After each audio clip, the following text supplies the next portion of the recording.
Alright, this is the Way Anchoring Pool Final Draft podcast with Brody and Zach. And apologies for the background noise, there's stuff going on in the background. Anyway, to start us off, we are starting off with the project's purpose goal. So the goal for this is to decrease the effects of invasive species that have on these anchoring pools. The problem statement for this project is to use our traps and nets to reduce the anchoring pool invasive species, and if so, when removing those, the health will go up. How does this item aid in accomplishing the goal? It helps by protecting the anchoring pools in the area. And then we have our new knowledge. For our new knowledge, some of the facts we were able to learn is that 18% of the ponds with invasive species have shrimp. And in the past 25 years, 95% of the incline pond habitat has been destroyed.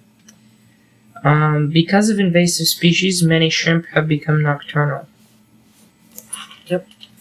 And then my new knowledge is anchoring pools are affected by the amount of TDN and phosphorus in the water. This affects the anchoring pools by contributing to how much the shrimp can eat and waste being produced and tree matter that has fallen into the ponds. Next up, we have our design and brainstorm. So our requirements, constraints, and limitations. So we had a $500 cost restraint. Everything that we made / bought had to fit inside the vans. We carry them out on our field trips. These had to be very deployable and retrievable, or else we'd just be messing up the ponds more and more. We can only go to public anchoring ponds, besides Mohi'ula, which we have a permit that we have for there. And then it has to, of course, effectively catch fish. So our minimum of 2 drawings, schematics, photos, and stuff like that. So right now on your screen we have we have the pictures of the anchoring ponds right now showing up that Zach caught or took pictures of himself from a couple of beaches right now. And then we have our design matrix. So you're looking at that right now. Our solution, nets, traps, and lines. So the cost, time, simplicity, impact, effectiveness. So nets are there with a cost of 2 since they're pretty expensive. Traps 3.5, line has 4. The time, nets have 4.5, traps have 2.5, line has 3. Simplicity, nets have 2, traps have 3, line has 3. Impacts 4, 5, 2, effectiveness 5, 5, 2. So that leaves with nets and traps being what we went with on that route. And at the end we had found out that actually nets have been most effective by far. Easiest to use and by far the most effective. Next up we have our evaluation and iterations.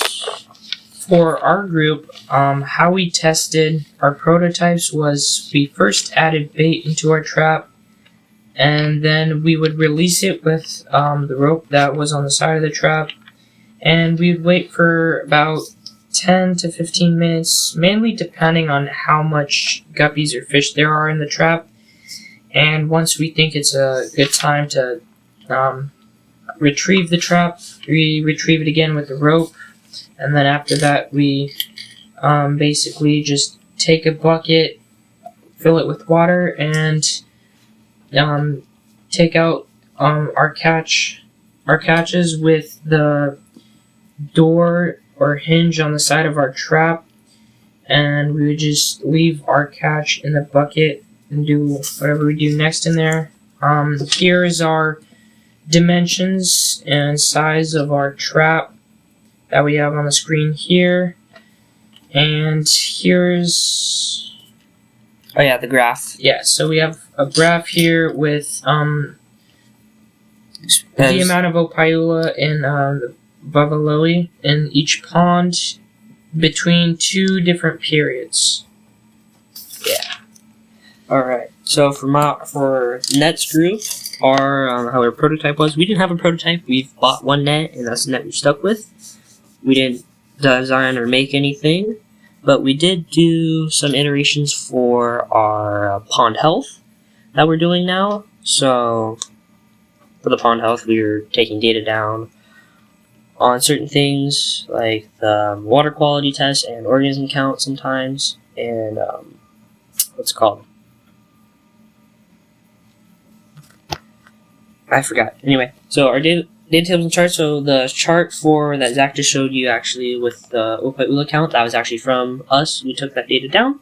And then our iterations so far, we started off with cast net. As the pools got smaller, we had to move to our 3x3x3 method, which was very time consuming, took a really long time to do, and we never got it finished. So we are now moving on to what we have now, is just calling it pond health method. It only consists of 3 things. We get them done really quick. So the importance version of this, the global issue this protect, keeping ancholine pools healthy, since ancholine pools are only found here on Hawaii. The UN Sustainability Goal is life underwater, number 14, as you could find it as. How does this project impact the local community? This allows us to keep our ancholine pools safe, and it keeps them beautiful too, rather than walking up to a weird pool on the side of the beach covered in algae, which looks really disgusting, and filled up with trash too, since people like to just throw their trash in them. Now we have our assessment. For our team, what was successful about our engineering process was that even though we focused on tilapia fur traps, we were still able to catch guppies by just having to pull on the trap a bit quicker so they won't escape the funnel. And what we proved was not successful was with the bait we were using for quite a while, and until we used catfish or cat food as our bait, we had a lot more catches. And how we can improve our engineering process is by adding a specified area in the trap to hold bait, and to move the trap door for retrieving our catch numbers or whatever we have in our trap from the side of the trap to the bottom, which would help significantly with that, which is something we actually struggled with quite a bit. And how we can help continue and expand the project next year is to have more availability to with different items for building, and like chicken wire, ropes, netting, and more other stuff, and also having more trap or net building time, whatever we're actually working on for our design. Yeah, and then for the next group, what was successful about our engineering process, we didn't have quite of an engineering process. We mainly just had an iteration going straight from cast nets to pond health.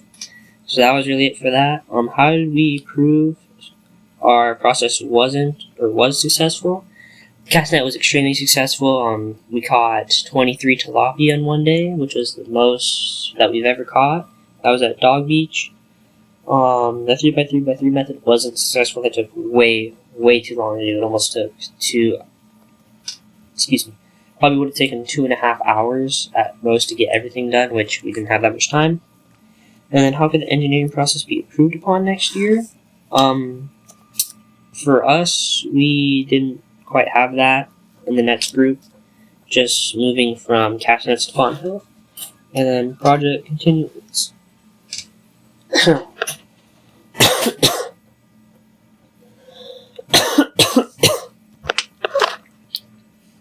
Anyway, we're excited. We have Noah, we also have ACLY, and BD Dudley.